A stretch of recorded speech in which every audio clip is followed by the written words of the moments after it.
Élie et l'offrande de la farine. Prêché le 11 mars 1960 à Phoenix, Arizona, USA. Oh, n'est-ce pas vrai? Seigneur, je reçois quoi? Chaque promesse qu'il fit, cela m'appartient. Maintenant, avant de nous asseoir, inclinons nos têtes juste un moment, afin que je n'oublie pas de prier sur ces mouchoirs. Notre Seigneur, nous te sommes reconnaissants ce soir de ces cantiques de Sion, de ce vieil évangile qui purifie nos cœurs du mal, et de ce que les plus gracieuses promesses de la Bible nous appartiennent. Par la foi, nous les recevons. Nous savons que Dieu ne fait point exception des personnes. Et dans la génération où vécut Paul, il y eut tant de malades. On lui apportait des mouchoirs et des tabliers, afin qu'il les applique sur son corps, et ensuite ceux-ci étaient apportés aux malades et aux affligés. Et les Écritures nous racontent que les esprits impurs sortaient des gens et que leur maladie les quittait à cause de leur foi dans le Seigneur Jésus. Ô Dieu, voilà presque 2000 ans que Paul est parti dans ta présence. Cette génération-là a passé avec lui, mais toi, ô Dieu, tu es le Dieu de chaque génération. Maintenant, les gens crus en toi ce soir, et nous te confions ces mouchoirs et ces pièces de tissu, croyant de tout notre cœur que tu répondras à notre prière et qu'ils seront guéris. Accorde-le, Seigneur. Nous leur envoyons ceci pour la gloire de Dieu, au nom de Jésus, ton Fils. Amen. Amen. Vous pouvez vous asseoir. Et ceux qui ont déposé ces mouchoirs peuvent venir les chercher immédiatement après le service. Je suis si content ce soir. Je suis allé là-bas dans la montagne aujourd'hui, aussitôt après les entrevues que j'ai dû avoir. Je suis allé prier. Et on dirait que chaque fois que je me retrouve sous ce soleil du désert, cela me donne encore plus envie d'y retourner. Mais il y a une chose au sujet de laquelle je me réjouis ce soir. Ma femme. Aussi souvent que nous avons été ensemble, vous savez, elle a vu les grandes visions de Dieu se manifester et se réaliser. Elle était à la rivière ce jour-là à Jeffersonville, quand l'ange du Seigneur fit sa première apparition. Cela fut publié dans les journaux associés à travers le pays. C'était en 1933. Elle se tenait là, debout. Elle entendit la voix, mais ne vit pas la lumière. Même les photographes virent la lumière. Mais elle était assez jeune à l'époque, ayant à peu près 12 ans, et elle ne vit jamais la lumière. Elle regardait les gens, plusieurs s'évanouissaient, et cela est resté là environ 1 minute pour ensuite remonter aussitôt dans les airs. Et les journaux en firent un grand article. Une lumière mystique apparaît sur un ministre baptiste local tandis qu'il baptise. Cela fut publié jusqu'au Canada dans la presse canadienne. Et puis, il y a environ 3 ou 4 ans, lorsque j'étais ici à Phoenix la dernière fois, je crois que c'était frère Jack Moore qui était avec moi, et qui... Ma femme est très timide, et ainsi, il l'appela à l'improviste à venir sur l'estrade. Elle s'est comme évanouie. Elle vint donc, alors que je me trouvais déjà sur l'estrade, et l'onction était là pour un service de guérison. Elle dit que c'était la première fois qu'elle se trouvait dans cette présence-là, comme ça. Et avant hier soir, elle l'a vu sur l'estrade, pour la première fois, alors qu'il se tenait ici. Et lorsque je la rencontrai dehors, elle avait les larmes aux yeux. Elle dit, « Billy, je l'ai vu pour la première fois de ma vie. Tu priais pour une femme, dit-elle. Et je l'ai vu venir, se placer juste devant elle et se tenir là quelques moments. Puis il revint là où tu te trouvais. Puis aussitôt que tu eus fini de parler, il disparut. Ainsi je suis si heureux de cela, de ce qu'elle l'ait vu. Vous voyez, cette petite dame doit traverser beaucoup de choses et j'en suis très heureux. Maintenant, demain soir, ce sera un service de guérison. Vous savez, nous avons dit cette semaine que les services de guérison auraient lieu le vendredi soir. Or, venez demain après-midi ou tôt dans la soirée, vers 6 heures, afin de ne pas interrompre la suite du service. Et Billy, Léo, Jean et les autres seront ici avec les cartes de prière pour vous les distribuer. À ce moment-là, nous ferons monter les gens sur l'estrade et nous prierons pour eux. Maintenant, je dois mener les réunions américaines de la façon dont les gens ont été enseignés, en imposant les mains. Maintenant, c'est scripturaire, mais c'est une tradition juive. Ce n'est pas pour les gentils, mais les gentils l'ont adopté. Pour le gentil, c'était « Je ne suis pas digne que tu entres sous mon toit. Parle seulement la parole, et mon serviteur vivra. » C'est juste. Mais pour le juif, « Viens imposer les mains à ma fille, et elle vivra. » Voyez-vous, c'était là leur tradition. Cela n'était pas pour les gentils. Soir après soir et heure après heure, jour et nuit, le Saint-Esprit vient, se déplaçant dans le bâtiment pour révéler et dévoiler les secrets des cœurs. Vous le voyez sans cesse. C'est pour vous laisser savoir que la présence du Seigneur est ici. Maintenant, si vous vouliez simplement l'accepter, vous seriez guéri dès ce moment-là, car toute guérison qui a jamais été effectuée pour vous est déjà accomplie, et cela depuis 1900 ans. Tout le salut que jamais vous recevrez a déjà été payé. Il en tient à vous de le recevoir. Cela fait 1900 ans ou plus que cela a été fait salut pour vous. Or, vous remarquez que dans les réunions, je dis, cela vous fera-t-il croire? Voyez-vous, les signes et les prodiges ne sont pas pour la guérison ou le salut, mais c'est pour que les gens réalisent et comprennent que la présence de Dieu est ici. Puis comment cela serait? Cela est plus qu'un miracle. Nous ne faisons que commencer à voir des miracles. Maintenant, lorsque cela arrive à une personne, il y en a eu plusieurs qui se sont levés des brancards et des chaises roulantes et qui sont partis. Ce n'est pas exactement un miracle, non. Voyez-vous, même la science chrétienne a cela. Il pourrait s'agir d'un état mental qui change votre manière de penser. Maintenant, nous ne croyons pas que c'était le cas, car je crois que c'était la foi. Mais cependant, je suis allé en Alsace-Lorraine, en France, puis à Paris, et je suis descendu à un endroit où ils avaient une morte qui reposait là. Elle y était ensevelie. Et ils frottaient là une pierre, et les gens entraient là-dedans infirmes, ils jetaient leurs béquilles et repartaient pour avoir frotté cette pierre au-dessus de cette morte. Voyez-vous, elle était morte. Elle ne pouvait pas plus intercéder que « Il n'y a qu'un seul médiateur entre Dieu et les hommes, et c'est Jésus-Christ. » Venant d'une famille catholique, je sais qu'ils croient dans les morts. Ils croient que ce sont leurs esprits qui intercèdent en leur faveur. Il y en a toutes sortes. Il y en a pour la politique et il y en a pour différentes choses. À mon avis, c'est du spiritisme. Je ne blesse pas vos sentiments, j'espère, mais je dois être honnête. Vous savez, tout ce qui regarde l'intercession des morts est du spiritisme. Au Mexique, ils me demandèrent, qu'en est-il de Jésus? Je répondis, il n'est pas mort, il est ressuscité, il vit éternellement. Voyez-vous, il n'est pas mort, il est vivant, tous les autres ont trépassé. Et l'Écriture en parle en disant, ceux qui sont là-bas ne peuvent pas venir ici, et ceux qui sont ici ne peuvent pas aller là-bas. Personne n'a jamais traversé, et personne ne traversera. Ainsi cela est réglé si Jésus l'a dit. Mais nous voyons ces choses se produire.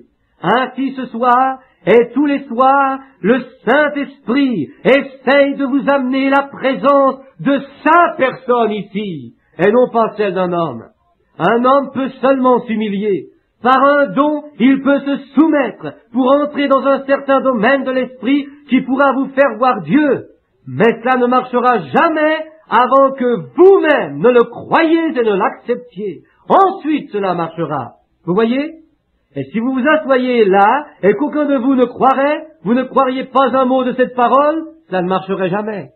Jésus, lorsqu'il alla chez les siens, dans sa propre patrie, il ne put faire là beaucoup d'œuvres puissantes à cause de leur incrédulité. Et s'il ne put pas le faire à ce moment-là, il ne peut pas le faire maintenant à cause de l'incrédulité. Vous voyez, c'est votre foi. Ainsi, il faut vous et moi, ensemble, avec le Saint-Esprit, pour accomplir ces choses, afin que je me réjouisse et que vous vous réjouissiez de ce que Dieu est ici qui garde sa parole. Mais, lorsque le Saint-Esprit peut venir dans la réunion accomplissant exactement ce qu'il a dit qu'il se produirait dans les derniers jours, et se mouvoir au-dessus de l'auditoire, comme il le fit quand il était ici, et discerner les secrets même des cœurs, les pensées et les intentions du cœur et de l'esprit, comment quelqu'un pourrait-il douter? Vous voyez, voilà un miracle parfait. C'est davantage un miracle qu'un infirme qui marche, car c'est impossible que cela se produise sans l'intervention d'une puissance spirituelle. Il faut une puissance spirituelle pour accomplir cela. Et alors, vous le voyez exactement comme la Bible l'a promis, et c'est ce que nous croyons. Cela est davantage un miracle que le fait de crier. Paul l'a dit. C'est même davantage que les dons authentiques de parler en langue du Saint-Esprit. Nous sommes au dernier miracle. Cela est ainsi prédit par la Bible. Ainsi donc, vous n'avez pas besoin d'attendre jusqu'à demain soir pour venir dans la ligne afin que l'on vous impose les mains. Or, l'imposition des mains sur vous n'accomplira pas autant que le discernement des pensées du cœur. Pas autant, à mon avis. Donc, vous pouvez simplement recevoir cela, vous y accrocher, cela vous appartient, et alors croyez-le de tout votre cœur. Mais demain soir, si vous, l'Écriture dit effectivement, allez par tout le monde, prêchez la bonne nouvelle à toute la création. Ces signes accompagneront ceux qui croient. Tous les signes. Et puis à la fin, il dit, s'ils imposent les mains aux malades, ils seront guéris. C'est vrai. Cela accompagnera les croyants. Très bien. Maintenant, nous sommes des croyants. Ainsi, soir après soir, de cette façon, nous avons l'imposition des mains aux malades. Et Dieu a opéré de grands miracles parmi eux. Nous avons obtenu de grands miracles en priant sur les mouchoirs. Nous avons obtenu de grands miracles avec le discernement des pensées du cœur. Voyez-vous, tout cela ensemble concourt à la gloire de Dieu. Ce n'est pas pour la gloire d'un homme ou pour la gloire d'une église, mais c'est pour la gloire de Dieu.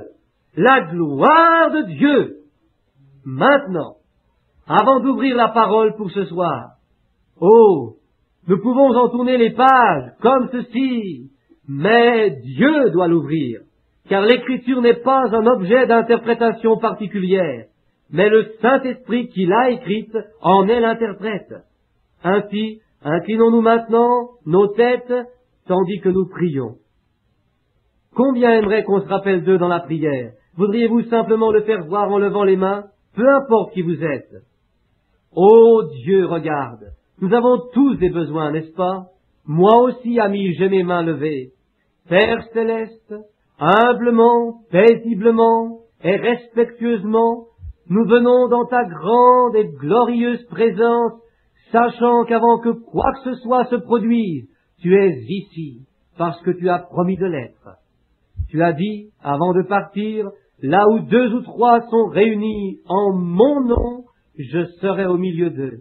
Et s'ils s'accordent pour demander une chose quelconque, ils la recevront. Seigneur, pour que ta promesse s'accomplisse, moyennant le prix de ton sang, je demande que chaque homme, femme ou enfant qui a levé la main ce soir puisse recevoir ce qu'il demande.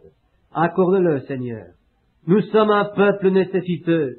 Nous marchons dans un monde obscur avec l'un de tes grands ennemis que nous ne pourrions pas combattre sans ton Saint-Esprit. C'est pourquoi nous nous confions en lui, nous croyons et agissons dans la foi afin qu'il marche devant nous et qu'il aplanisse le chemin. Il y a tant de pièges le long de la route qui sont tendus pour nos pieds fatigués, mais nous essayons de suivre les empreintes sanglantes de celui qui a vaincu la mort, l'enfer et le tombeau. Guide-nous ce soir par ton Saint-Esprit, Seigneur, à dire les paroles qui devraient être dites, puis guide celles-ci vers le cœur qui en a besoin.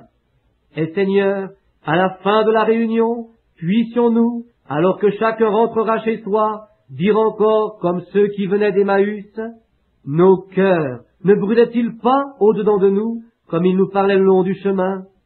Car nous le demandons au nom de Jésus et par amour pour lui. Amen. Vous qui inscrivez les passages de l'Écriture, prenez avec moi le premier livre des Rois.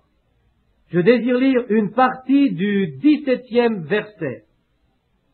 17e chapitre plutôt, et je commencerai au verset 14. Je lis le verset 14, 15 et 16 du chapitre 17 du premier livre des rois. Car ainsi parle l'Éternel, le Dieu d'Israël, la farine qui est dans le pot ne manquera point, et l'huile qui est dans la cruche ne diminuera point, jusqu'au jour où l'Éternel fera tomber de la pluie sur la face du sol. Elle alla et fit selon la parole d'Élie. Et pendant longtemps, elle eut de quoi manger, elle et sa famille aussi bien qu'Élie. La farine qui était dans le pot ne manqua point, et l'huile qui était dans la cruche ne diminua point, selon la parole que l'Éternel avait prononcée par Élie. L'aube ne devait pas être loin, qu'elle ne dormait pas. Elle tourna sa tête fatiguée sur l'oreiller lorsqu'elle entendit un cri mélancolique dans la chambre. Elle n'avait pas été capable de fermer l'œil de la nuit. Elle s'était tournée et retournée dans son lit à cause de cette grande calamité. Son petit garçon s'était réveillé de nouveau, n'ayant pas dormi plus que 20 ou 30 minutes. Et je peux entendre sa petite voix qui dit « Maman, n'iras-tu pas regarder encore dans le placard pour voir s'il n'y a pas juste un petit bout de pain? J'ai tellement faim, je ne peux pas dormir. » Elle regarda son petit visage aux joues creuses, ses petits yeux qui jaunissaient et ses cheveux longs qui pendaient parce qu'ils n'avaient pas été coupés, sa petite chemise de nuit en lambeaux. Les grosses larmes ruisselaient sur son petit visage comme elle lui tapotait la joue et qu'elle lui disait « Mon chéri, essaye de dormir et comprends. » Cela faisait 3 ans qu'il n'y avait pas eu de pluie sur la terre. Elle s'agenouilla par terre, je peux la voir, alors qu'elle éleva sa voix vers Dieu et dit « Ô Éternel, Jéhovah, tu es le Dieu de nos pères, qui a nourri tes enfants et qui en a pris soin à travers les âges. Et j'ai essayé de rester fidèle et droite envers toi, et maintenant je suis ici, voyant pleurer mon petit garçon parce qu'il a faim, et je n'ai rien à lui donner. Pendant bien des semaines maintenant, nous sommes limités à un repas tous les 3 ou 4 jours, et maintenant il ne reste plus qu'une petite poignée de farine et juste une cuillère d'huile. Et j'essaye de garder cela jusqu'au lever du jour, afin que nous n'ayons pas à mourir pendant la nuit. Qu'ai-je fait, ô Dieu? Moi, ta servante qui ai été fidèle. Mon mari est mort dans la bataille, combattant pour le Seigneur, et je suis veuve depuis plusieurs années. Maintenant, et j'ai essayé de mener une vie correcte et de garder tes commandements. Si mon temps est venu de partir, ça ne me fait rien. Mais mon petit garçon, cela me brise le cœur de l'entendre supplier qu'on lui donne à manger, alors que je n'ai rien à lui donner. Lorsqu'elle eut fini de prier, elle se leva. Il s'était rendormi pour quelques instants. Elle avait les bras levés, sa chemise de nuit était presque toute usée. Elle va à la fenêtre et regarde dehors, et c'est presque le point du jour. Oh, comme il faisait chaud! Les vents chauds du jugement soufflaient sur une nation qui avait oublié Dieu. C'était durant le règne d'Akab, le roi le plus cruel et le plus pervers d'Israël. Et il avait épousé une pécheresse, Jézabel, qui était une idolâtre. Et un mariage mixte, comme cela n'est jamais florissant. Il ne peut pas l'être, car soit que la femme aille du côté de l'homme, ou que l'homme aille du côté de sa femme, c'était une petite femme très attirante, et Akab était simplement le genre de croyant tiède. Il avait cédé à ses idées, et s'était dit, « Oh, eh bien, la religion, ça ne me dit rien, je suis un roi. » Depuis longtemps, ils avaient renversé les autels de Dieu, et érigé les autels de Balaam, ou de Baal plutôt. La vraie religion avait été tellement dénigrée que les ministres, sous la grande contrainte, avaient tout abandonné. Il n'y a pas longtemps, j'ai fait une remarque au sujet des prédicateurs d'aujourd'hui, ou quelque chose comme ça. Et un groupe vint me voir en disant, « Frère Branham, nos assemblées nous contraignent tout simplement. » C'est ce qui en est la cause. L'assemblée s'en ira si le prédicateur ne leur plaît pas. Et depuis longtemps, les ministres avaient cédé sous le poids de l'influence royale, parce que le péché était permis. Il n'y avait aucune limite. C'est une très bonne image aujourd'hui. Parce que la nation avait approuvé ces choses, les gens désiraient être populaires. Ils pensaient qu'aussi longtemps que la nation le disait, c'est en ordre. C'est ce qu'ils disent aujourd'hui. Aussi longtemps que la nation dit que c'est correct de vendre de la bière, alors c'est correct d'en boire. Si la nation permet à nos femmes de se promener à moitié nues dans la rue et que la loi ne les arrête pas, eh bien, c'est correct de le faire. Cela peut être correct pour la nation, mais dans les grands livres de Dieu, vous êtes responsables et vous devrez répondre devant Dieu. Mais ils étaient tombés, ils avaient dû céder sous la charge. Le pays prospérait. Ils pensaient que la prospérité était un signe que Dieu était avec eux. Ce n'est pas tout à fait vrai. Dieu vient vers vous.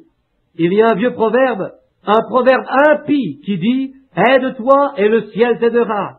Cela est une insulte pour Dieu. Dieu aide ceux qui ne peuvent pas s'aider. Il est le Dieu de ceux qui ont besoin de miséricorde. Il est un Dieu miséricordieux. Et ce proverbe qui dit « Aide-toi et le ciel t'aidera », si vous pouvez vous aider, vous n'avez pas besoin de son aide. Mais il aide ceux qui ne peuvent pas s'aider. Or, la nation avait pensé qu'aussi longtemps qu'ils mangeaient bien et qu'ils étaient bien vêtus, tout serait en ordre. Mais il y en avait un cependant qui était démodé, et qui croyait en un Dieu qui était démodé, un Dieu qui gardait sa parole, que le Dieu d'Abraham était saint, et qu'il exigeait qu'on s'abandonne complètement à sa sainteté. Mais Jézabel et son groupe moderniste le haïssaient. Il était leur pasteur, mais ils ne le croyaient pas. Ainsi il dut se cacher pour sauver sa vie. Dieu l'avait envoyé là-haut sur la montagne, et il lui donna un message en disant « Descends et va dire à ce vieux roi pervers, ainsi dit le Seigneur, il n'y aura ni pluie ni rosée, sinon à ma parole. » Il le mit dans la bouche d'Élisée lorsqu'il fut temps de faire venir la pluie.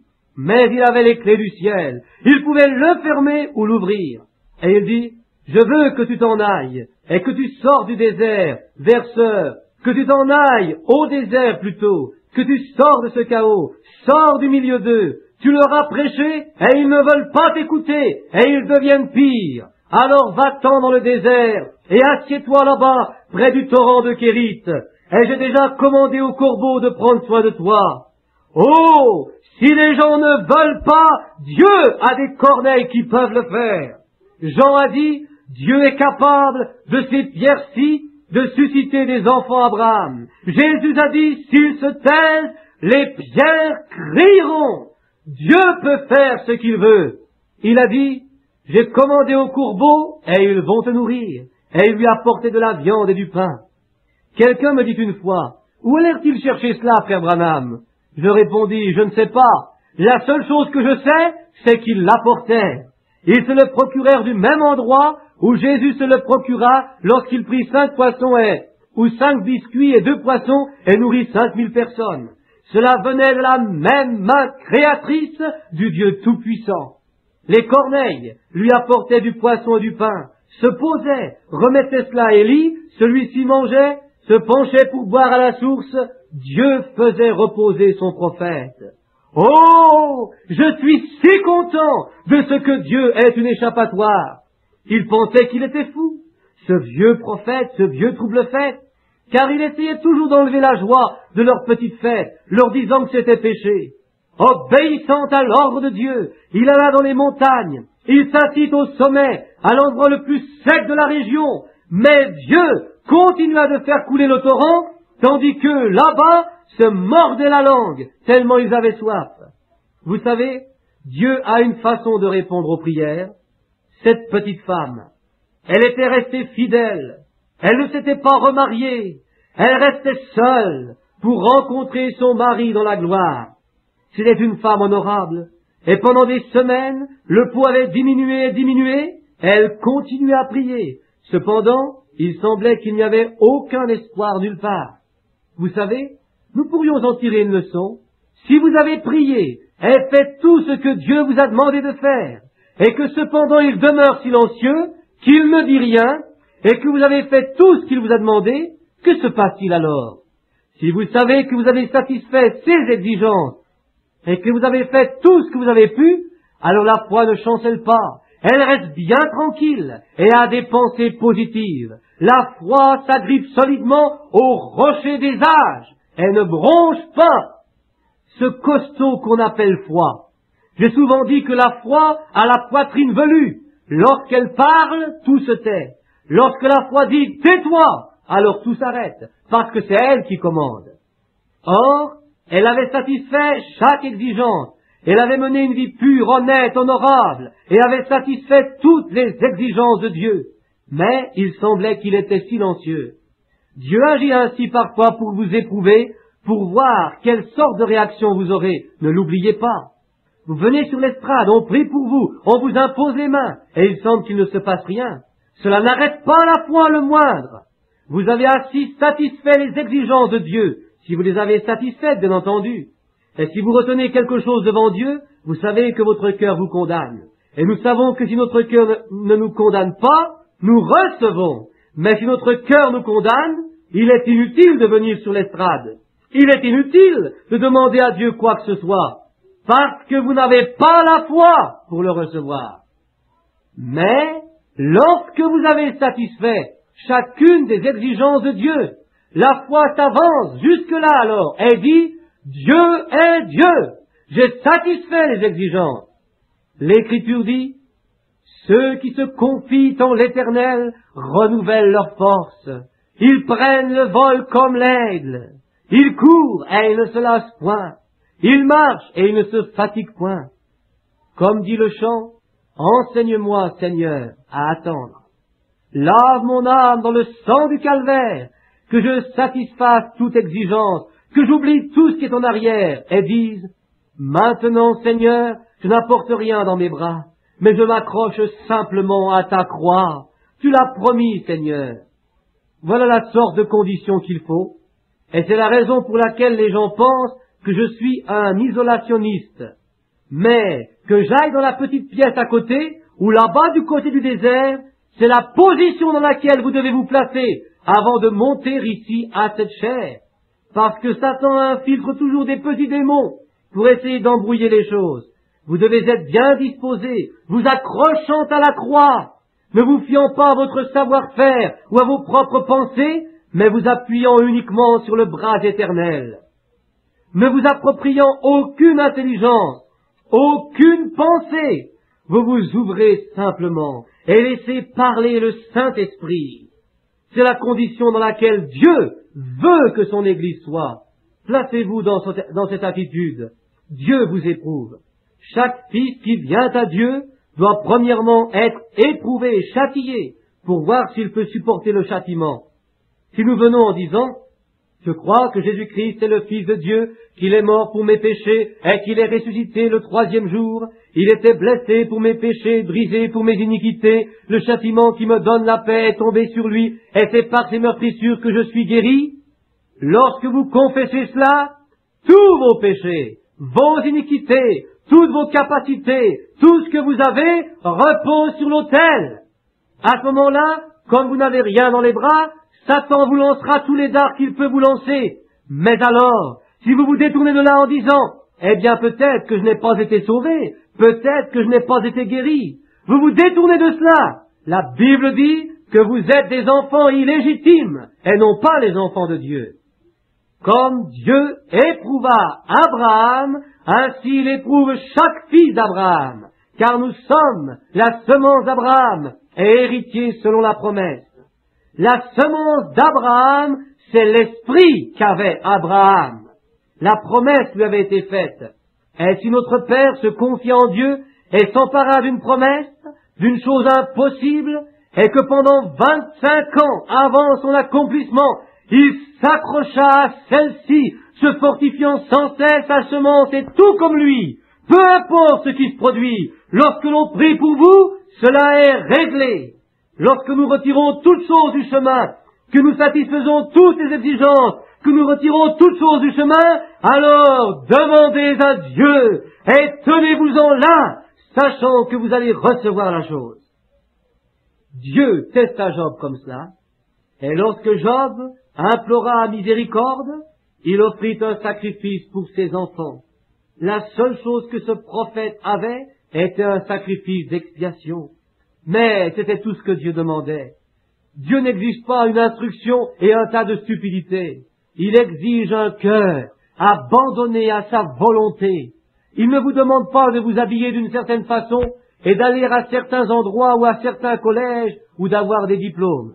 Il demande un esprit humble, contrit et brisé, et un cœur désireux de le recevoir.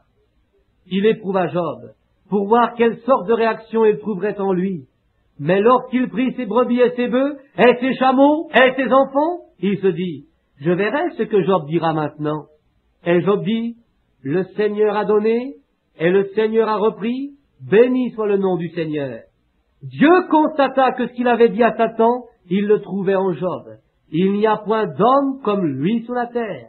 Alors, les tonnerres commencèrent à gronder, les éclairs jaillirent, l'Esprit vint sur le prophète, et il s'écria, je sais que mon Rédempteur est vivant, et qu'il se lèvera le dernier sur la terre. Quand ma peau sera détruite, il se lèvera. Quand je n'aurai plus de chair, je verrai Dieu, je le verrai, et il me sera favorable. Mes yeux le verront, et non ceux d'un autre. Il testa les enfants hébreux pour voir quelle sorte de réaction ils auraient. Ils avaient confessé parmi les païens qu'il y avait un Dieu vivant, qu'il y avait un Dieu Jéhovah, et qu'il était le Dieu du ciel et le Dieu de la terre, et qu'il tenait toute âme dans sa main. Ainsi, Dieu les laissa être testés, et ils avaient satisfait toutes les exigences. Ils avaient prié et retiré toutes choses du chemin. Ils ne voulaient pas se prosterner devant l'image du roi. Et celui-ci chauffa la fournaise 7 fois plus fort. Sans aucun doute, Satan essayait de leur dire, vous êtes arrivés au bout de la route. J'aime la façon dont ils parlèrent. Notre Dieu est capable de nous délivrer de cette fournaise ardente. Mais toutefois, s'il ne le fait pas, nous ne briserons pas les commandements de Dieu. Nous resterons fidèles, que notre foi retentisse à travers les années à venir, prouvant que nous sommes restés fidèles à la promesse de Dieu. Mon Dieu est capable de me guérir de ceci, ou mon Dieu est capable de me faire lever de ce fauteuil roulant. Mon Dieu est capable de faire ceci. Je l'ai accepté comme mon guérisseur. J'ai confessé mes péchés, mon incrédulité. J'ai confessé que je crois qu'il est mon guérisseur. Qu'il survienne, qu'il arrive n'importe quoi. Si je ne suis pas bien aujourd'hui, je le serai demain. Et si je ne le suis pas demain, je le serai l'an prochain. Le Seigneur a donné, le Seigneur a repris. Béni soit le nom du Seigneur. Oh, c'était cela. Et lorsqu'ils pénétrèrent dans la fournaise ardente, sous l'épreuve, sous le test, ils restèrent fidèles jusqu'au bout. Mais Dieu fut là à l'instant, et il les délivra. Ils savaient qu'ils avaient été entendus, leurs péchés étaient confessés. Ils savaient qu'ils avaient satisfait toute exigence, et cependant Dieu semblait être silencieux. Il demeure simplement silencieux afin de vous tester, pour voir réellement ce que vous êtes, ce qui est à l'intérieur de vous, pour voir si dans votre cœur vous pensez réellement ce que vous dites de vos lèvres. Laissez pénétrer cela profondément. Nous pouvons le dire de nos lèvres, mais est-ce que notre cœur le dit aussi? Maintenant, cette petite femme sut qu'elle avait satisfait toutes les exigences, et cependant, Dieu était silencieux. Il semblait qu'il ne se souciait même pas d'elle, que ça ne lui faisait rien qu'elle meure ou qu'elle vive. Mais pendant tout ce temps, Dieu était à l'œuvre. Elle ne le savait pas, mais Dieu avait parlé à Élie. Il assécha le torrent, étendit sa main et arrêta le torrent de couler. Élie dit, « Seigneur, pourquoi s'est-il arrêté de couler ?» Il répondit, « J'ai commandé à une veuve de te nourrir. » Il lui avait déjà commandé, mais elle ne le savait pas. Il se peut qu'il vous ait commandé de témoigner de votre guérison. Il se peut que vous ne le sachiez pas, mais tenez bon. Lorsque vous êtes sûr d'avoir satisfait toutes les exigences, lorsque vous savez que vous avez fait tout ce que vous avez pu, et que vous vous en êtes remis à Dieu, la seule chose à faire est de vous cramponner alors à sa promesse. Restez-en là. Dieu a promis de répondre, il le fera. Vous ne savez pas à qui il a commandé, à quel ange, et ce qui est à faire. Il se peut que ce soit ce soir, avant le service de guérison demain soir. Il se peut que Dieu ait vu votre condition aujourd'hui, qu'il ait entendu votre prière. Cela m'a fait de la peine pour ces sourds et muets. je désire leur imposer les mains et prier pour eux. Hier soir, je me suis arrêté, mais j'ai dit que ce ne serait pas juste pour le reste d'entre eux. Mais comment sais-je que quelque part, le Dieu silencieux qui connaît le cœur, ces gens ont satisfait les exigences de Dieu, et ils sont prêts. Et il y a un ange ce soir pour les délivrer de leur affliction. Est-ce que je sais? Il se peut que Dieu ait commandé leur délivrance ce soir, que je prie pour les malades ou non, ils la recevront parce que Dieu l'a demandé. Comptez sur Dieu et tenez bon. Satisfaisez ses exigences. Dieu sait comment faire les choses. C'est juste. Il sait les faire de la bonne manière. Maintenant, c'est très étrange que Dieu ait envoyé son prophète chez une veuve. Quel endroit! Mais elle devait être une femme très vertueuse. Sinon, il n'aurait jamais envoyé là son prophète. Oh! Si une personne était vertueuse, ce devait être une personne vertueuse pour entretenir un homme comme Élie. Vous vous souvenez? Ce fut Zacharie qui, ayant été loyal et fidèle dans sa maison, attendait que Dieu leur donne un enfant. Et l'ange Gabriel vint dans la maison. Ce fut à la Vierge Marie, qui avait mené une vie honnête et chaste, et qui attendait une promesse divine, que Dieu envoya un ange. Vous parlez de courir çà et là avec le monde, et de flirter avec le monde, et vous vous attendez ensuite à voir des anges et des miracles s'accomplir? Ce n'est pas le plan de Dieu. Vous devez mener une vie correcte. Nettoyez votre maison, purifiez vos habitudes, faites disparaître les choses du monde, débarrassez-vous de vos cartes et de vos amitiés mondaines, préparez-vous. Ensuite l'ange de Dieu pourra parler et dire « Ne crains pas, car c'est moi ». C'est alors que des choses se produisent. La petite femme était agenouillée en prière, ne sachant pas que le prophète venait, descendant de la montagne. Il avait eu une vision qui lui montrait où aller. Dieu ne conduit pas son peuple à l'aveuglette, il leur dit où ils s'en vont. Ils regardaient la ville. Oh, c'était terrible. Les gens se mouraient de faim et de soif. Ils étaient affamés. C'est un reflet de l'immoralité. C'est une image du péché. Et cette nation devra le payer. Vous ne pouvez pas.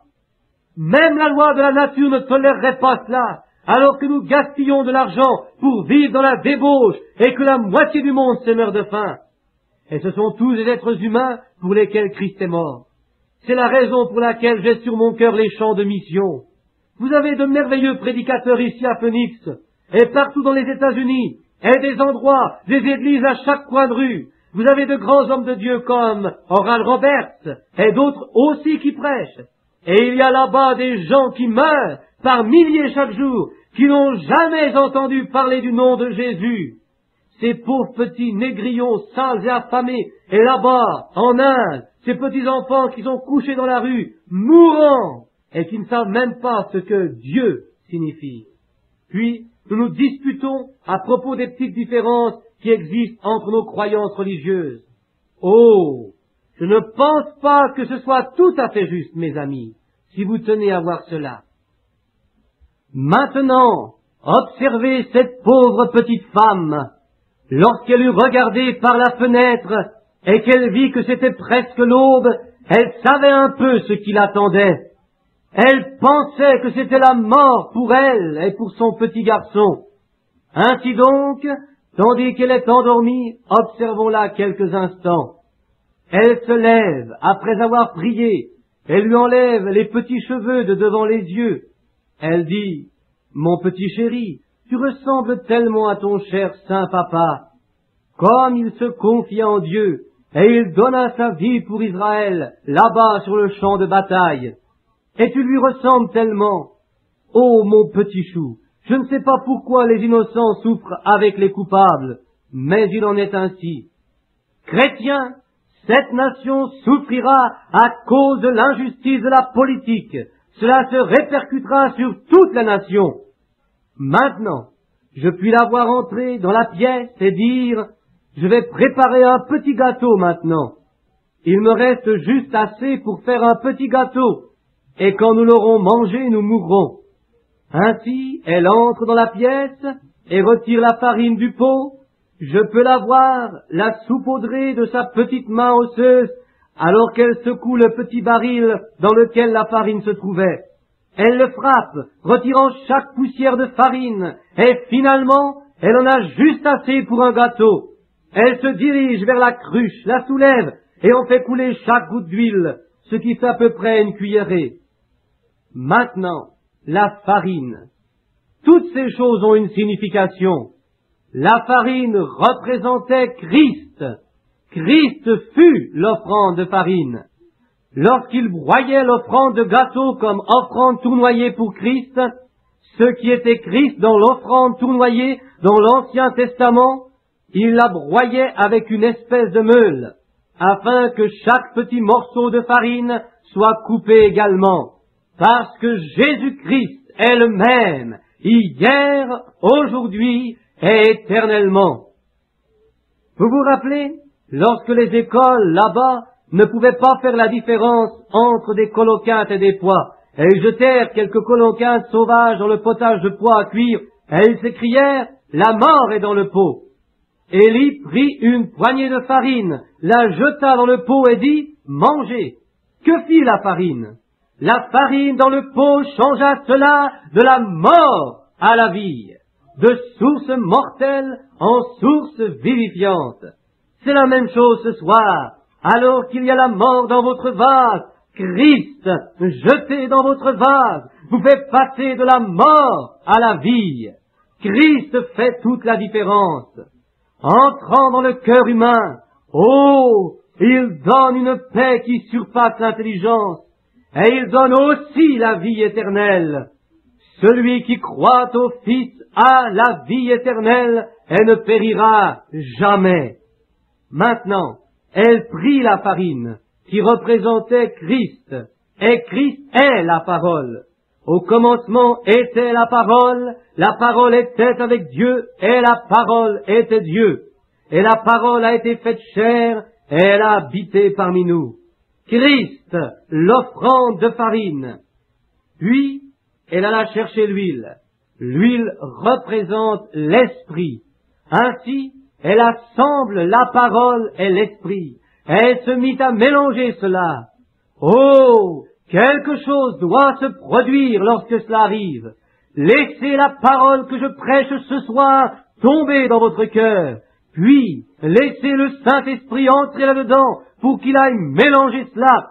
Et regardez ce qui se produit lorsque vous assemblez la parole et l'esprit. Jésus a dit à la femme au puits, « Femme, je te le dis, le temps vient, et il est déjà venu, où Dieu demande l'adoration en esprit et en vérité. Et il est la vérité. » La farine. Regardez ce qu'elle fit. Elle mélangea la parole et l'esprit. Beaucoup de gens ont l'esprit sans la parole. Il y en a qui ont la parole sans l'esprit. Mais prenez, mettez-les tous les deux exactement à leur place, et il y a un gâteau qui est en train de se faire. Il y a quelque chose en préparation. La pauvre petite veuve ne savait pas ce qu'elle faisait, mais Dieu dit à Élie, « Je lui ai ordonné de faire cela. » Et Élie est sur son chemin, pavé de roches, descendant pour voir sa vision s'accomplir quelque part, et voici qu'elle se tient là, elle essuie ses larmes avec sa vieille manche toute déchirée, et elle dit, « Ô Éternel Jéhovah, ma foi n'a jamais défailli, elle ne défaillira jamais. » D'une façon ou d'une autre, je ne sais pas pourquoi tout ceci arrive, mais on nous enseigne que toute chose concourt au bien.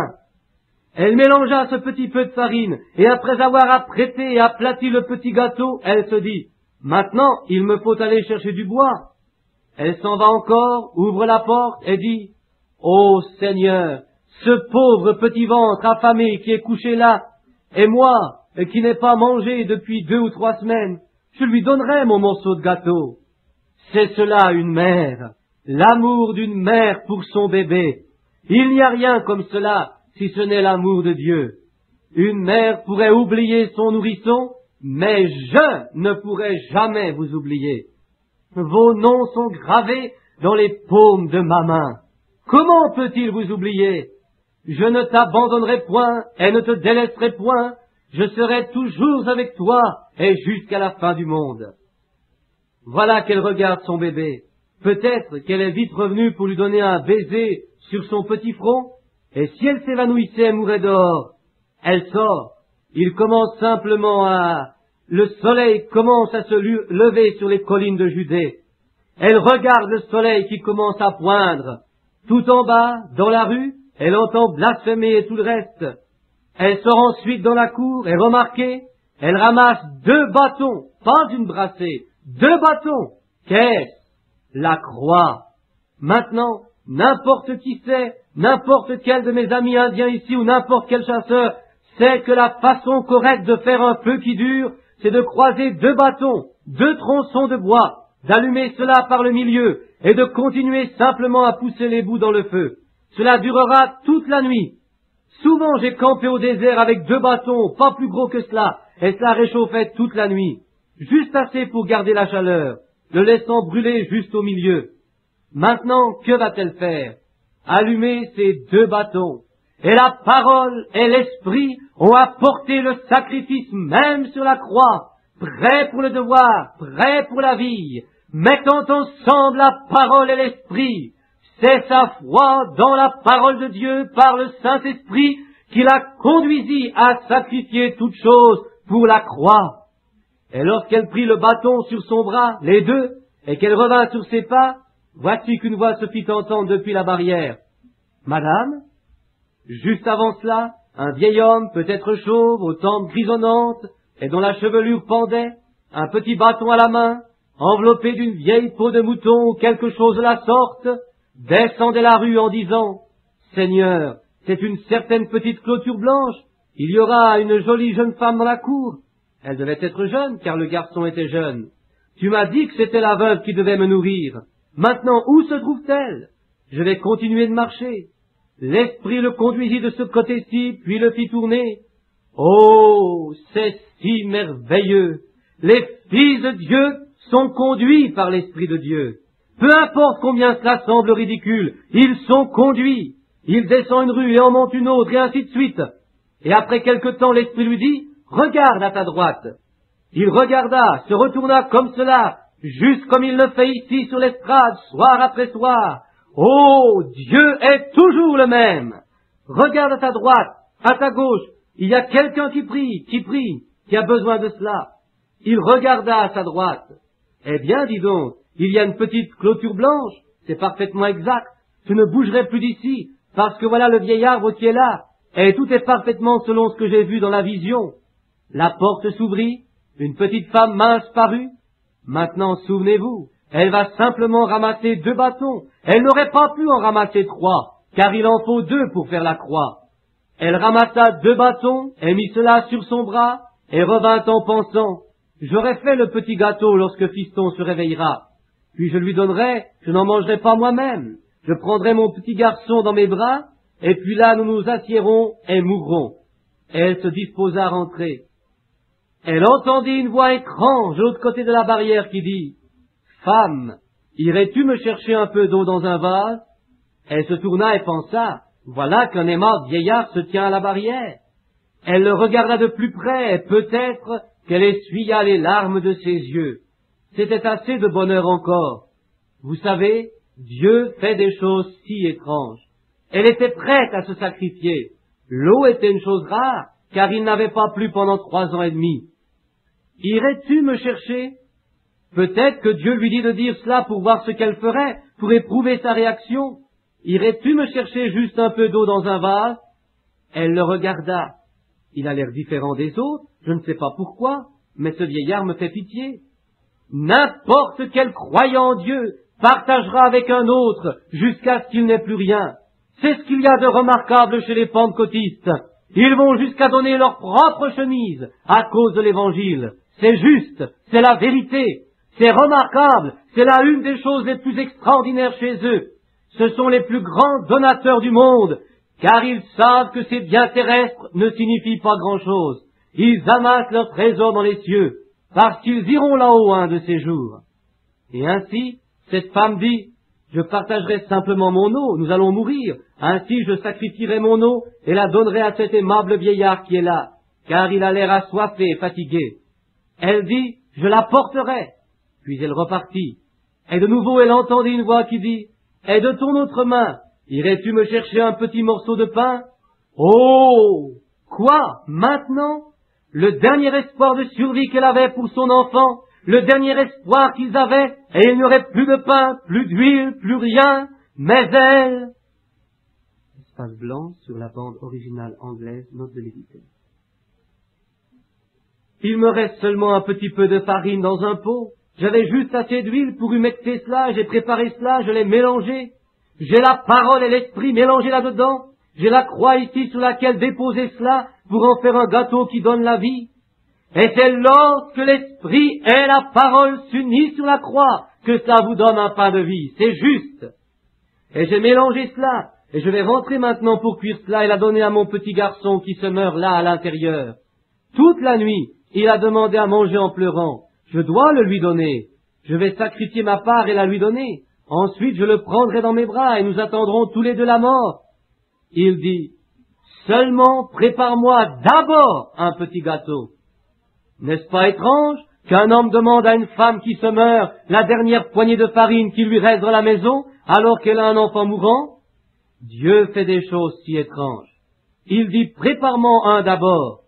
Elle pensa, vous savez, la Bible dit que nous avons reçu des étrangers, car en exerçant l'hospitalité, nous avons logé des anges, ne sachant pas ce que nous faisions.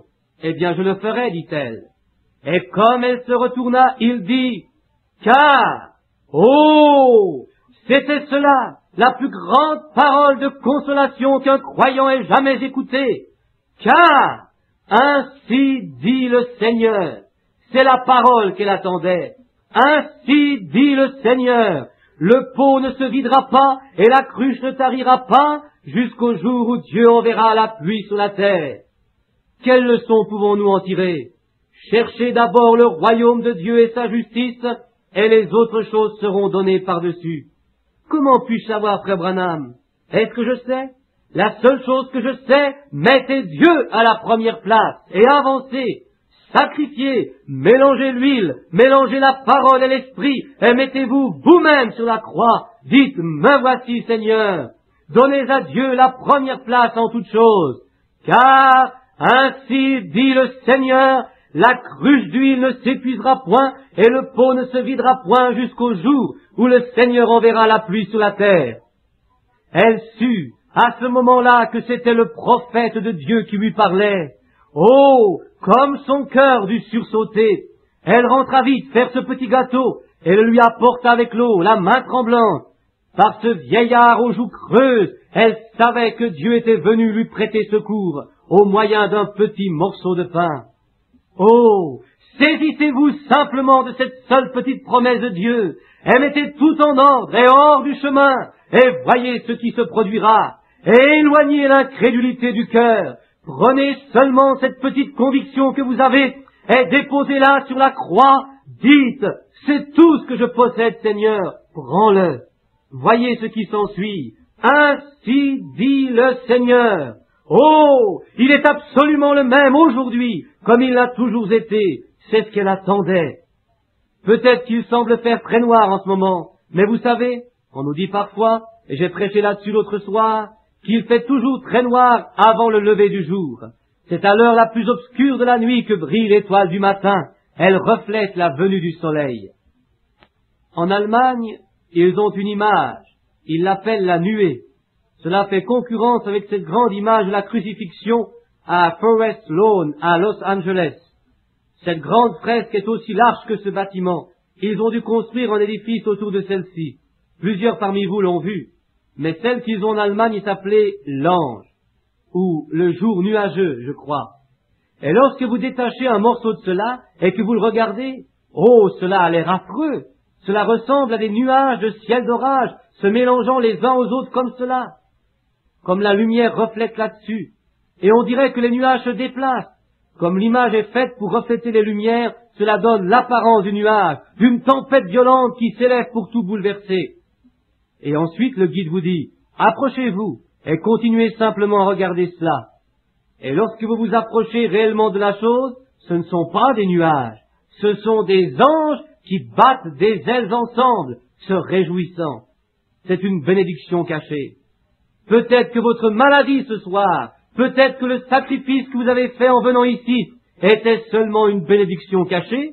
Les anges de Dieu sont ici, présents, pour joindre leurs ailes ensemble et se réjouir, car il est écrit dans l'Écriture, les anges du ciel se réjouissent lorsqu'un pécheur se repent. Pensez à cela, car ainsi dit le Seigneur, Jésus-Christ est le même, hier, aujourd'hui et pour toujours. Sa grâce ne peut pas s'épuiser, et il est prêt à vous donner tout ce que vos cœurs désirent. Maintenant, prions pendant un moment, tandis que nous inclinerons nos têtes. Et j'espère que vous resterez dans une attitude de prière. Y a-t-il quelqu'un ici maintenant, avec vos yeux fermés maintenant et vos têtes inclinées vers la poussière d'où vous avez été tirés, et si Jésus tarde, vous retournerez à la poussière? Y a-t-il quelqu'un qui n'est pas sauvé? Voudriez-vous simplement lever votre main comme cela et dire, « Frère Branham, ma vie a été bien misérable, aussi, et je ne suis pas sauvé. Souvenez-vous de moi dans vos prières. Ce soir, frère, je lèverai la main. » Y a-t-il quelqu'un ici, garçon, fille, homme ou femme, qui ne soit pas sauvé? Je ne vous le demanderai pas plus longtemps. Levez simplement votre main maintenant afin que je prie pour vous. À ma droite, que Dieu vous bénisse, Dieu vous bénisse, Dieu vous bénisse. Et vous, et vous. Ailleurs, tout à fait au fond, quelque part ici dans l'allée centrale, levez simplement votre main. Il n'y a personne qui regarde. Qu'il n'y ait que moi et le Saint-Esprit qui regarde. Que Dieu vous bénisse, c'est bien. Quelqu'un d'autre dans les allées centrales? Levez votre main, dites, Frère Branham, je ne suis pas chrétien. J'ai lassé et attristé le Saint-Esprit à tel point qu'il ne me préoccupe même plus. Mais réellement, je sais que j'ai tort. C'est que je ne suis jamais né du Saint-Esprit. Je sais que je ne suis pas prêt. Toutes mes fautes ne sont pas confessées. Je n'ai pas satisfait toutes les exigences de Dieu. Peut-être êtes-vous malade? Cela ne vous fera aucun bien tant que vous ne satisferez pas les exigences de Dieu. Frère Branham, j'ai confessé être chrétien pendant longtemps, mais à vrai dire, j'ai toujours douté de la guérison divine. Je me suis demandé en quelque sorte si ce Saint-Esprit était juste. Oh, chère sœur ou cher frère, vous ne pourrez jamais rien recevoir de Dieu comme cela. Vous devez satisfaire à chaque exigence, et ensuite, soyez certain d'être en ordre avec Dieu. Puis emparez-vous de sa promesse et cramponnez-vous à celle-ci. À ma gauche, y aurait-il quelqu'un de ce côté-là? Même chose parmi vous, les jeunes là-bas, si vous n'êtes pas chrétiens. Levez votre main et dites, souvenez-vous de moi, frère Branham. Dieu vous bénisse. Je vois votre main là-bas au fond. Et tout au fond, je vous vois, madame. Là derrière, oui. Là-bas, tout à fait de ce côté-ci, oui. La petite fille. Oui, oui. Le Seigneur vous bénisse tous là-bas. C'est bien. Maintenant, je vous ai promis ici que c'est tout ce que je vous demanderai. Simplement de lever vos mains. Maintenant, nous allons prier. Et avant de le faire, ayant fait lever les mains des pécheurs, il y en avait une vingtaine ou une trentaine, combien de malades lèveraient la main et diraient, souvenez-vous de moi, frère Branham, dans vos prières, afin que Dieu ait pitié de moi. Je pense qu'il y en a 200 ou plus. Très bien. Prions. Notre Père céleste, c'est si agréable de venir à toi une fois de plus avec ces requêtes. Espace blanc sur la bande originale anglaise, note de l'éditeur. Et pour moi, je suis votre Créateur. Et ils levèrent leurs mains. Donc cela montre que l'Esprit est plus grand que la science. Père, tu as dit, nul ne peut venir à moi, à moins que le Père ne l'attire premièrement. Et tous ceux qui viennent à moi, je leur donnerai la vie éternelle. Maintenant, ils t'appartiennent. Seigneur, donne-leur la vie en ce moment même, alors qu'ils sont assis à leur place. Puissent-ils recevoir la vie éternelle. Puisses-tu les ressusciter au dernier jour, les présenter au Dieu et Père du ciel comme joyaux de la couronne de l'Église. Accorde-le, Père. Je prie pour ceux qui sont malades et affligés. Beaucoup de mains se sont levées parmi eux ce soir, car ils ont vu cette femme qui avait réellement besoin de Dieu et qui vit ces moments critiques. Sans aucun doute que plusieurs de ceux qui sont assis ici sont dans le même état. Ils sont voués à la mort. Mais Dieu a déjà donné des ordres à ses prophètes, et tout est en ordre, puis ils comptent sur Dieu. Ils sont sûrs qu'il garde sa promesse. Alors, Père, nous te prions de t'occuper d'eux ce soir, car ce sont tes tendres enfants qui sont malades. Guéris-les de leur maladie. et donne-leur puissance et grâce et foi. Fais-le, Père. Bénis tous les prédicateurs qui sont ici ce soir, tes précieux prophètes. Nous te prions de les oindre, Seigneur, et puissent-ils être ceux qui béniront les foyers de ces gens, afin qu'il y ait du pain de vie dans leur demeure tant qu'ils vivront. Que leurs cruches ne tarissent jamais, et que leur peau ne se vide pas. Puisse-t-il y avoir, Seigneur, du pain spirituel dans chaque église du pays, qui nourrira les affamés qui en ont besoin. Accorde-le, Seigneur. Nous t'aimons, et nous savons que tu nous as aimés le premier, car lorsque nous étions encore des pécheurs, Christ est mort pour nous, l'innocent pour les coupables, afin d'être la propitiation pour nos péchés, afin de nous réconcilier avec Dieu, alors que nous étions perdus, privés de Dieu, de son Fils, depuis le jardin d'Éden, depuis que les transgressions de nos pères nous avaient plongés dans le chaos du péché. Et Jésus nous aima tellement qu'il vint par la volonté de Dieu nous ramener à Dieu par l'offrande de sa propre vie au calvaire. Nous te remercions, Père, de ta grande bonté. Nous vivons dans les ombres de la fin des temps. Il se peut qu'il n'y ait pas de demain soir. Je ne sais pas, Seigneur. C'est toi que cela regarde. Mais tandis qu'il est encore possible que quelques-uns entrent ce soir, Père, je te prie d'envoyer le Saint-Esprit. Tu as dit, comme il en était du temps de Sodome, il en sera de même à la venue du Fils de l'homme. Du temps de Sodome, il y avait 3 groupes de gens, les pécheurs, les membres de l'Église tiède et les élus. Les appelés hors d'eux, les sodomites, les lotites et le groupe d'Abraham, appelés à sortir du monde. Les sodomites reçurent 2 prédicateurs qui avaient un grand message. Le groupe d'Abraham reçut un signe, et le signe était celui d'un homme qui avait de la poussière sur ses vêtements et qui connaissait Abraham alors qu'il était un étranger. Il connaissait Sarah, sa femme, il savait son nom, et il dit à Abraham, le dos tourné à la tente où se trouvait Sarah, « Pourquoi a-t-elle ri? Ô Dieu, puisse l'Église se réveiller et voir clair. De même que Jésus dit, comme il en était du temps de Sodome, ainsi en sera-t-il à la venue du Fils de l'homme. Ce même Dieu apparaîtrait dans la chair de son Église et montrerait le même signe. Accorde-le à nouveau ce soir, Seigneur. Nous demandons au nom de Jésus. Amen. Je l'aime, maintenant adorez-le doucement dans l'esprit, car il m'aima le premier, et qu'il a acquis mon salut sur le bois du calvaire. Oh, après un message, ne vous sentez-vous pas tout nettoyé? Le Saint-Esprit nettoyant simplement votre cœur de toute incrédulité, vous remettant en harmonie avec Dieu? Oh, maintenant c'est le temps de l'adorer. Le message est terminé. Ainsi adorons-le simplement une fois de plus dans ce chant, comme nous chantons « Je l'aime ». Chacun, calmement et doucement, fermez vos yeux, regardez simplement vers lui de vos yeux spirituels, voyez ce qu'il a fait pour cette veuve. Vous êtes aussi précieux pour lui que cette veuve. Il vous a préservé aussi. Ne l'aimez-vous pas? Je l'aime, parce qu'il m'aima le premier et qu'il a acquis mon salut sur le bois du calvaire.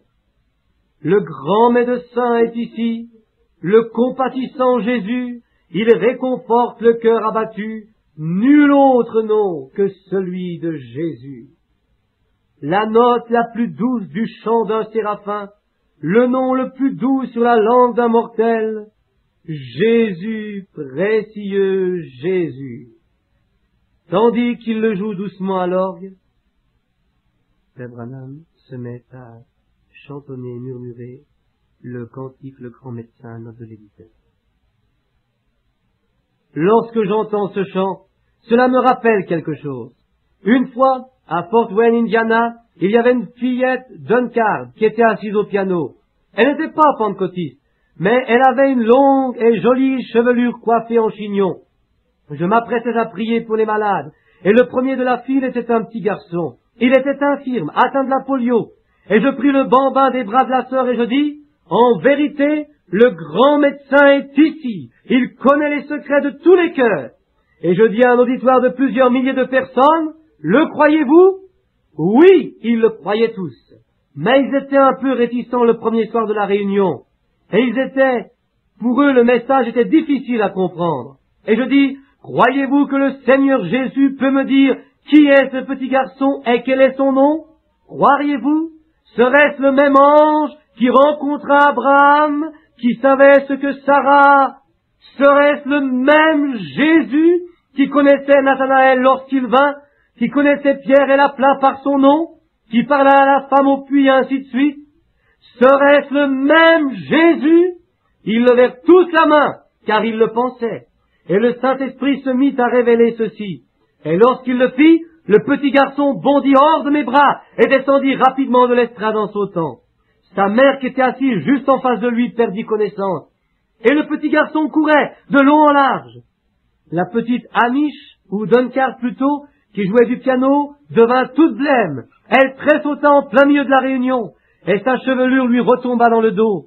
Elle était vêtue d'une robe blanche. Elle avait l'air d'un ange. Elle se mit à chanter cela dans une langue inconnue. Et à ce moment-là, le piano continua à jouer sans manquer une seule note. Le grand médecin est ici, le compatissant Jésus. Il réconforte le cœur abattu. Nul autre nom que celui de Jésus. Les gens venaient, s'attroupaient autour de l'autel, pleuraient et tombaient dans les allées en criant « Ô Dieu, aie pitié de moi !» Oh, quelle merveilleuse réunion ce fut! Ce grand médecin est toujours ici. Il n'a pas failli. Il ne peut jamais faillir.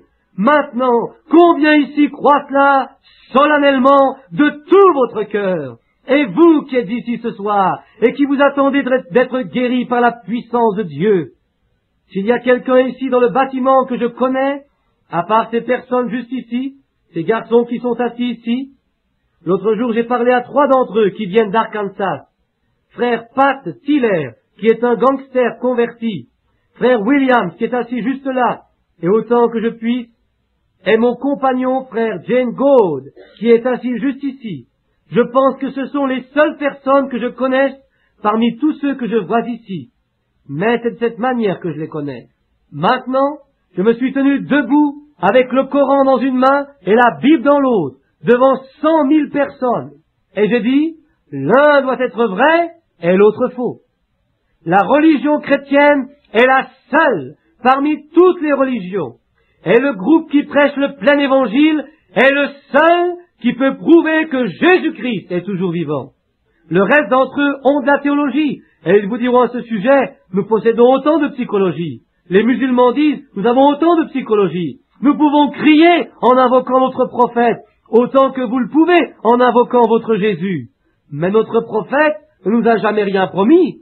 Votre Jésus vous a promis qu'il ressusciterait d'entre les morts, et que les choses qu'il a faites, vous les feriez aussi parce qu'il vivrait en vous. Maintenant vous dites que notre prophète est mort, qu'il est là-bas dans le tombeau, et que vous avez un Jésus qui est ressuscité. Voyons-le agir alors. Vous pouvez perdre votre temps avec ces théologiens ici, à vous obstiner sur certains mots grecs ou des choses que vous ne comprenez même pas vous-même. Mais n'essayez jamais de provoquer une confrontation à ce sujet avec certains d'entre eux. Vous feriez mieux de posséder les choses dont vous leur parlez, et vous feriez mieux de le savoir.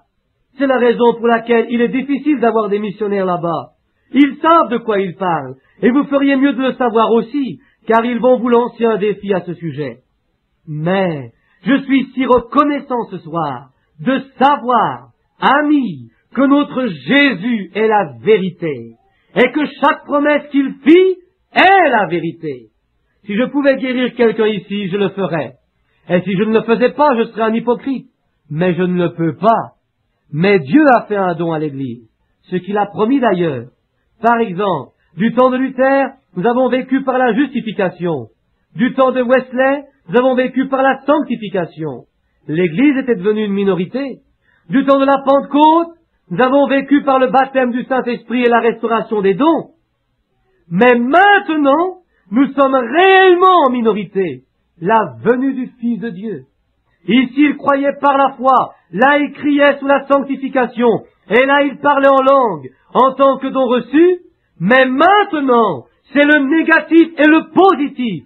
Et la pierre fêtière descend sur la pyramide, et c'est la fin des temps, lorsque le Christ et son Église sont tellement semblables que celle-ci va appeler les morts parmi les méthodistes, les luthériens et tout cela du passé, et il y aura une résurrection. Ceux qui se sont endormis dans la première, deuxième, troisième, quatrième, cinquième, sixième et septième veille ressusciteront un de ces jours pour rencontrer Jésus dans les cieux. L'heure est arrivée, mes amis. La venue du Seigneur est proche. Nous regardons Jérusalem et nous voyons que les Juifs ont été aveuglés à cause de nous. Le figuier montre ses bourgeons. Il dit, et les autres arbres. Billy Graham a produit un réveil parmi les gens des dénominations. Oral Roberts a produit un réveil parmi les pentecôtistes. Et maintenant, Jésus, le Fils de Dieu, est venu vers ce reste, afin de tirer les gens pour la pierre fêtière, afin d'amener à nouveau le Fils de Dieu, et d'achever la chose pour sa venue. Il a dit, comme il en était du temps de Sodome, il en sera de même à la venue du Fils de l'homme. Je vous tournerai le dos, afin que vous voyiez. Maintenant, souvenez-vous, ce n'était pas l'homme. L'homme qui était là était seulement du calcium, de la potasse et du pétrole, 16 éléments de la terre que Dieu, Sir Branham souffle, note de l'éditeur, rassembla par son souffle pour y entrer ensuite et y vivre. Jésus-Christ était la même chose. C'était Dieu manifesté dans la chair. Mais sa chair était l'homme. Son esprit était Dieu. Puis il promit dans les derniers jours de venir dans son Église. Encore un peu de temps, et le monde ne me verra plus, cependant vous me verrez, car je serai avec vous, et même en vous. Les œuvres que je fais, vous les ferez aussi. Voyez-vous? Maintenant, ce grand médecin est ici. Il a dit maintenant le signe de Sodome et de Gomorrhe. Maintenant qu'est-ce? Regardez nos journaux. Les homosexuels, la perversion a augmenté de 40% depuis 10 ans. Des tremblements de terre en divers endroits et toutes sortes de signes de sa venue. L'apostasie de l'Église, la fin des temps est arrivée. Maintenant, Dieu montre ses signes aussi, comme nous avons prêché là-dessus. Maintenant, si cette Bible est vraie, ce qui est le cas, je suis prêt à mourir pour cet absolu. La Bible est vraie. Jésus-Christ est vivant. Nous sommes son Église, remplie de son esprit. Alors sa vie en nous produira la même vie qu'il vécut dans le Fils de Dieu, si le Saint-Esprit de Dieu vit en nous. Pour la gloire de Dieu, par amour pour l'Église et à cause de votre maladie, vous qui êtes malade et affligé, touchez le bord de son vêtement pour voir si vous pouvez le faire parler à travers moi en tant que son serviteur. Et s'il peut vous appeler, comme il le fit pour la femme qui toucha son vêtement, puisse le Seigneur l'accorder. Cela vous ferait-il croire puissamment et accepter votre guérison? Combien croient qu'ils pourraient accepter leur guérison si Dieu vous appelait comme cela ou si vous le voyez faire ainsi? Levez votre main. Que le Seigneur l'accorde. Continuez à jouer ce grand médecin, s'il vous plaît. Je me sens conduit à faire cela. Je vais me tourner à nouveau vers mes amis ici ce soir, simplement pour vous regarder. Frères, je n'essaye pas. Pour vous, Dieu m'est témoin, frère David, tout comme je l'ai expliqué aussi clairement que possible aux gens, que ce n'est pas moi. Je n'ai rien à voir là-dedans. Je suis simplement, Dieu devait utiliser quelqu'un. Il est, et aucune main n'est digne, mais Dieu les rend dignes. Voyez, il choisit avant la fondation du monde. Son plan à accomplir, et celui-ci doit s'accomplir. Il doit être exécuté. L'Église sera là, sans tache ni ride. La grâce de Dieu le fera. Il le faudra. Il faudra la grâce. Comme il parla à Abraham, et que Sarah douta, eh bien, il aurait pu la tuer sur le champ. Il aurait tué Sarah immédiatement pour avoir douté. Car le pire péché qui existe, c'est l'incrédulité. C'est le seul péché qui existe. Elle douta, et rit en elle-même lorsque l'ange la discerna au travers de la tente. N'est-ce pas vrai? Mais pourquoi ne pouvait-il pas tuer Sarah? Parce qu'elle était une partie d'Abraham. Il lui aurait fallu tuer Abraham aussi. Et nous sommes une partie de Jésus lorsque nous sommes dans le corps de Christ. Nos incrédulités sont pardonnées si nous faisons cela par ignorance, comme Sarah, car elle eut peur. Croyez-vous que quelque chose apparaît sur l'estrade? Oh, je souhaiterais pouvoir vous expliquer ceci. Je dois me retourner. Je vois une femme qui a une irritation de la peau. Vous l'avez touchée. Cela vous laissera, car tout est lumière autour de vous. Si tu peux croire, tout est possible. Croyez-vous maintenant? Ainsi, afin que vous voyez que ce n'est pas de la psychologie qui lit dans votre pensée, je vous tournerai le dos. Et là-bas, dans cette rangée, on a fait ceci une fois au temple. Angel, sœur, vous vous souvenez, frère David? Maintenant, je suis simplement, afin que vous voyez que je vous parle, cela prouve que je n'ai aucun contact avec les gens qui sont là. Certainement que je sais que vous comprenez, voyez-vous, mais j'implore la grâce de Dieu pour que celle-ci fasse quelque chose afin que les gens puissent savoir. Oui, je vois une jeune personne, une fillette. Elle vient de très loin. Elle n'est pas de cette région. Elle vient d'une région pluvieuse et qui possède beaucoup d'arbres et de marécages. Elle vient de l'Oregon. Elle a des crises d'épilepsie. Elle est assise là. Croyez-vous que Jésus-Christ peut vous guérir? L'acceptez-vous pour elle? Levez-vous, sœur. Rentrez chez vous. Et je réprimande le diable. Croyez-vous de tout votre cœur? Très bien. Dans l'allée centrale ici, il y a quelqu'un. Ayez foi. Ne doutez pas. Je vous parlerai, frère Schultz, afin que vous voyez que je vous parle. Je laisse quelqu'un là. Il n'y a pas de quart de prière ainsi, c'est simplement pour ne pas faire monter les gens, mais pour qu'ils puissent voir. Oui, il y a une femme mince. Elle a le cancer. Elle devait entrer à l'hôpital aujourd'hui. Elle est assise en avant, ici. C'est une femme assez maigre. Son nom est Mademoiselle Peterson. Voyez-vous? Très bien, mademoiselle. Ayez foi en Dieu. Que le Dieu du ciel tue ce démon jusqu'à ce que personne ne puisse plus le voir. Croyez-vous au Fils de Dieu? Le croyez-vous de tout votre cœur? Ayez simplement foi en lui. C'est tout ce que vous avez à faire. Bon. Vous êtes tous prêts à croire de ce côté-ci. Laissez-moi parler à ce ministre ici. Croyez-vous de tout votre cœur? J'espère que quelqu'un croit de ce côté-là aussi. Répondez à ceci, afin que vous puissiez savoir que je vous parle.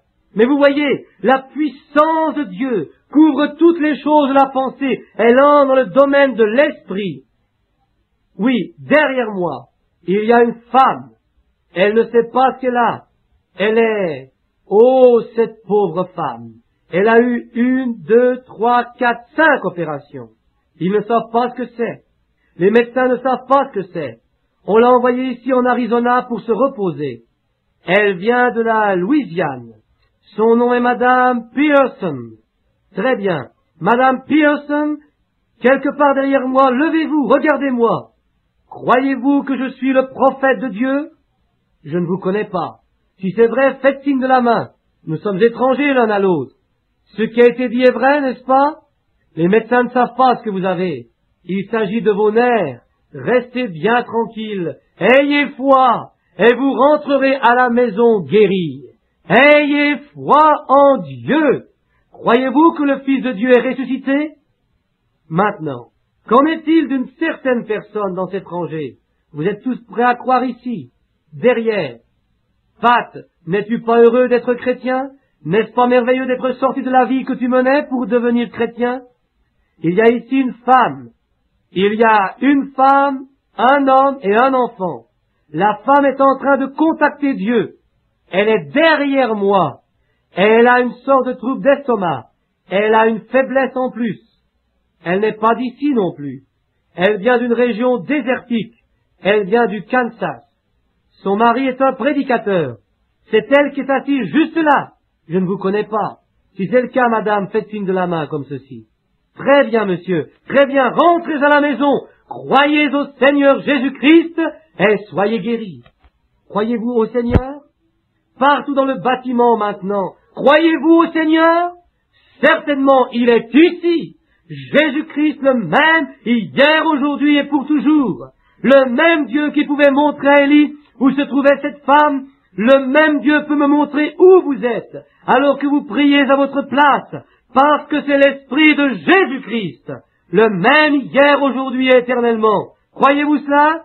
Que chaque personne ici mettiez vos mains les uns sur les autres pendant que je prie pour vous d'une manière générale, directement ici, et croyez. Ainsi vous saurez que vous obtenez quelque chose en cela, chacun de vous. Vous êtes des croyants, n'est-ce pas? Si vous l'êtes, dites Amen. L'Assemblée dit Amen, note de l'éditeur. Dans la présence de Dieu, dans la preuve infaillible de la résurrection de Jésus-Christ, placez vos mains les uns sur les autres et priez l'un pour l'autre. Notre Père céleste, je te donne cet auditoire dans l'attente. Puissent tous ces gens qui se sont repentis de leurs péchés trouver une bonne église qui soit leur foyer. Puissent ceux, Seigneur, qui sont malades être guéris. Puisse la puissance de Satan être brisée. Viens sur leur vie, directement maintenant, alors que je réprime le diable, et demande que la puissance de Jésus-Christ vienne sur cet auditoire et prenne chaque maladie, chaque trouble, chaque affliction, chaque doute. Maintenant viens juste, et Seigneur, guéris-les. Dans le nom de Jésus-Christ, le Fils de Dieu, je le demande.